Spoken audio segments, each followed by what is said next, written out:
Jika selama ini biasanya startup banyak yang datang dari Pulau Jawa, kali ini kita kedatangan startup yang datang dari Kalimantan Barat. Dan menurut saya hal ini cukup menarik ya teman-teman. Karena ini bisa menjadi bukti bahwa dengan digitalisasi, perekonomian bisa lebih merata. Dengan adanya startup di Kalimantan Barat, tentunya ini akan banyak membuka lowongan kerja bagi sekitar. Dan menurut saya ini sangat menarik sekali. Lalu selain itu, ada nggak sih hal yang menarik dari IPO saham ini? Yuk kita bahas. Tapi sebelum membahas lebih lanjut, supaya kamu nggak ketinggalan info terkini mengenai saham dan juga pembahasan IPO maupun pasca IPO yang menarik, yuk like dan subscribe dulu YouTube Meja Saham.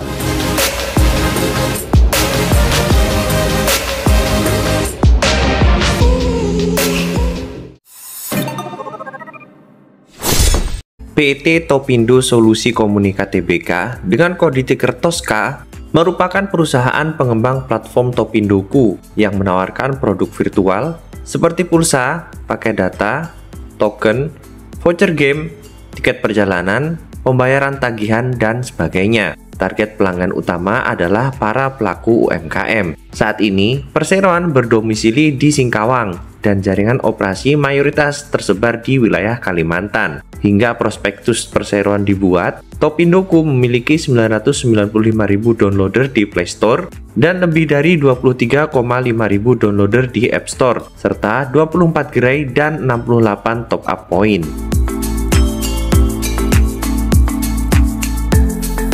Kinerja keuangan year on year, di tahun 2020, perusahaan ini berhasil mencatatkan penjualan sebesar 1,4 triliun. Lalu di tahun 2021 naik menjadi 2,5 triliun. Atau jika dipersentasekan naik sebesar 75,3%. Di sini ada catatan bahwa kenaikan ini didorong oleh dampak pandemi COVID-19 yang menerapkan work from home dan belajar di rumah, sehingga penjualan pulsa dan paket data meningkat. Lalu, di tahun 2022, perusahaan pendapatannya menurun menjadi 2,3 triliun atau turun sebesar 5,2%. Kemudian, di bulan Juli 2022, perusahaan ini mencatatkan penjualan sebesar 1,4 triliun. Lalu, di bulan Juli 2023, turun menjadi 1,3 triliun. Jika dipersentasekan, penurunannya sebesar 5,2%. Sedangkan untuk laba bersihnya, di tahun 2020, perusahaan ini berhasil mencatatkan pendapatan bersih sebesar 2,2 miliar rupiah. Lalu di tahun 2021 melonjak menjadi 13,2 miliar rupiah. Atau jika dipersentasekan naik 503,2%. Sungguh kenaikan yang sangat luar biasa ya teman-teman. Tapi sayangnya di tahun 2022 pendapatannya turun dari 13,2 miliar di tahun 2021, di tahun 2022 ini tinggal 4,6 miliar rupiah. Atau turun sebesar 65,1%. Begitu juga di bulan Juli 2022, perusahaan ini berhasil mencatatkan laba bersih sebesar 4,3 miliar rupiah. Dan di bulan Juli 2023 turun jauh, sisa 1,7 miliar rupiah. Atau jika dipersentasekan, penurunan laba bersihnya sebesar 60%. Penurunannya ini cukup dalam ya teman-teman. Dan menurut saya penurunan seperti ini cukup mengkhawatirkan. Kenapa bisa mengkhawatirkan? Ya karena kalau penurunannya ini nanti terus berlanjut, tentunya akan mengancam keberlangsungan perusahaan teman-teman. Kecuali jika nanti ke depan laba bersihnya ini bisa kembali meningkat. Selain itu, kalau kita bandingkan antara penjualan dan juga laba bersihnya, jaraknya jauh banget ya teman-teman. Bisa dibilang laba bersihnya ini kecil sekali. Dan menurut saya sih, hal seperti ini membuatnya menjadi tambah kurang menarik. Kalau teman-teman gimana? Punya pendapat atau opini lain? Silahkan tulis yang sopan di kolom komentar ya. Penjualan berdasarkan kategori produk per bulan Juli 2023, penjualan token sebesar 410,8 miliar rupiah.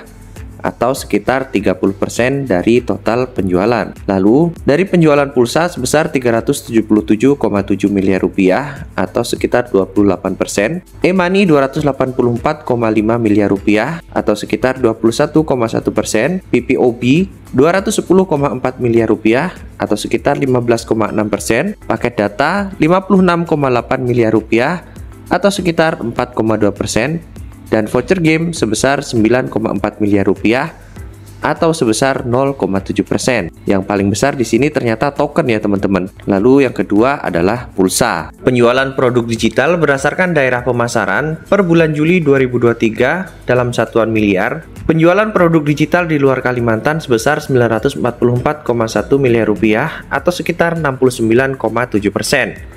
Sedangkan di Kalimantan 410,8 miliar rupiah atau sekitar 30,3%. Pada IPO ini rencananya jumlah saham yang ditawarkan sebanyak 875 juta lembar atau sekitar 20%.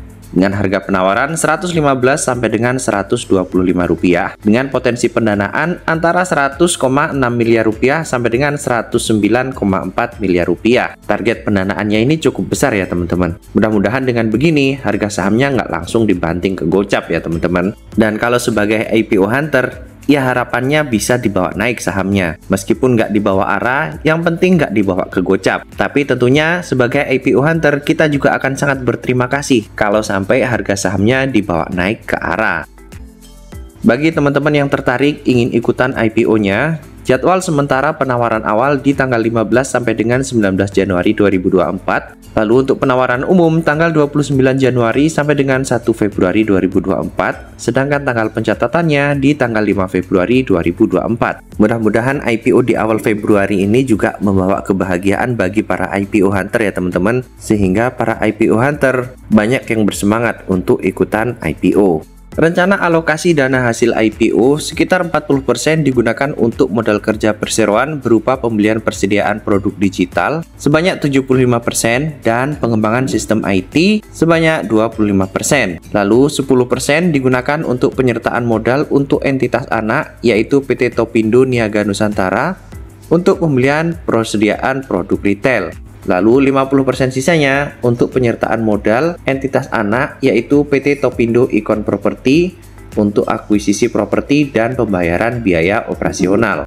Ternyata sekitar 60% hasil dana IPO digunakan untuk penyertaan modal kepada entitas anak ya teman-teman. Dan menurut saya, hal seperti ini tuh kurang menarik. Kalau menurut teman-teman gimana? Silahkan tulis di kolom komentar.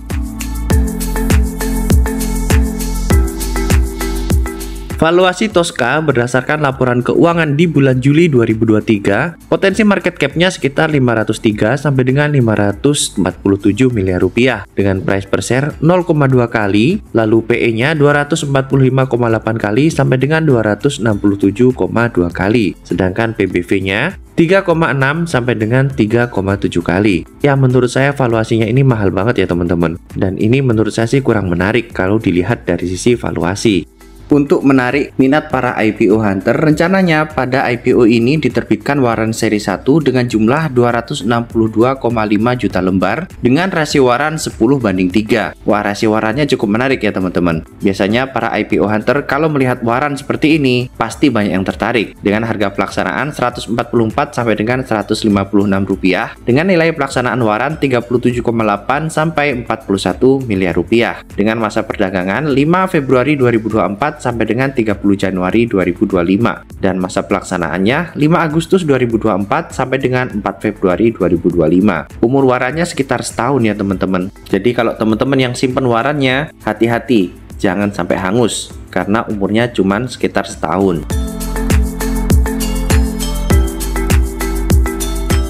Yang menjadi underwriter pada IPO ini adalah MNC Sekuritas dengan kode broker EP dan juga RDK Elite Sekuritas dengan kode broker AO. Yang cukup menarik dari kedua underwriter ini adalah saat mengawal IPO-nya SMLE kemarin ya teman-teman. Bisa kita lihat di sini. Di hari pertama harga sahamnya langsung di bawah arah. Begitu juga di hari kedua harga sahamnya juga di bawah arah. Tapi setelah itu di hari ketiga dan hari keempat serta seterusnya harga sahamnya dibanting ke bawah ya teman-teman. Bahkan sampai sekarang belum terlihat tanda-tanda kalau harga sahamnya akan dibawa naik lagi. Tapi setidaknya duet antara EP dan juga AO ini punya historical yang cukup menarik. Bagi teman-teman yang hanya mau beli saham dengan kategori syariah, ada kemungkinan saham ini masuk ke dalam kategori syariah ya teman-teman. Tapi untuk keputusan final mengikuti OJK dan juga DSN MUI. Sebagai kesimpulan, perusahaan ini merupakan startup produk virtual seperti token listrik, voucher pulsa, paket data, dan juga voucher game.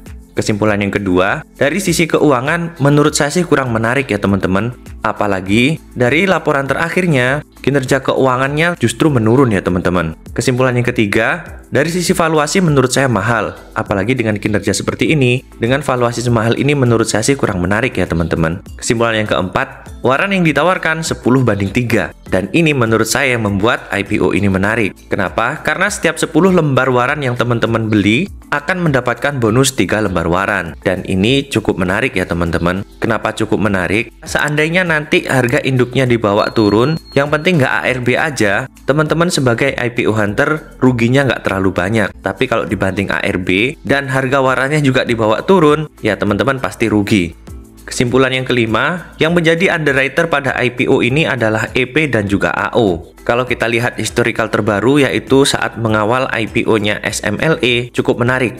2 hari sahamnya di bawah ARA. Apakah di saham ini juga akan di bawah ARA 2 kali atau bahkan lebih? Ya kita nggak ada yang tahu teman-teman. Kita lihat saja nanti bagaimana saat listing ya teman-teman. Untuk saya sendiri pada IPO ini skip ya teman-teman.